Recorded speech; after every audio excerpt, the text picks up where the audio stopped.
रायगड किल्ला छत्रपती शिवाजी महाराजांनी जिंकून स्वराज्याची राजधानी बनवली होती.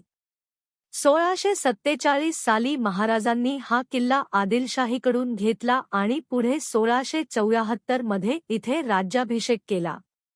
रायगड किल्ला जिंकणे हे मराठा साम्राज्याच्या स्थापनेतील एक निर्णायक पाऊल होते.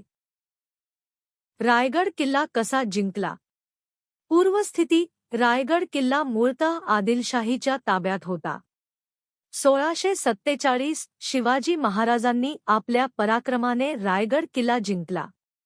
रणनीती: किल्ल्याची भौगोलिक रचना कठीण होती. 3 बाजूंनी खोलद्या आणि एका बाजूनेच प्रवेश. महाराजांनी स्थानिक जनतेचा पाठिंबा मिळवून किल्ल्यावर हल्ला केला. आदिलशाहीचे सैन्य कमी पडले आणि किल्ला महाराजांच्या ताब्यात आला. महत्त्व: रायगड हा पुढे स्वराज्याची राजधानी झाला. 1674 मध्ये महाराजांचा राज्याभिषेक रायगडावर झाला. महाराजांचे समाधीस्थान देखील रायगडावर आहे.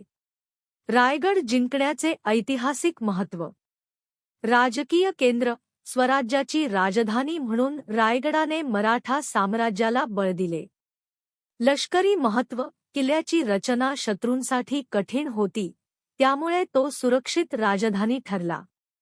सांस्कृतिक वारसा: महाराजांच्या पदस्पर्शाने पवित्र झालेला किल्ला आजही महाराष्ट्राच्या इतिहासाचा अभिमान आहे.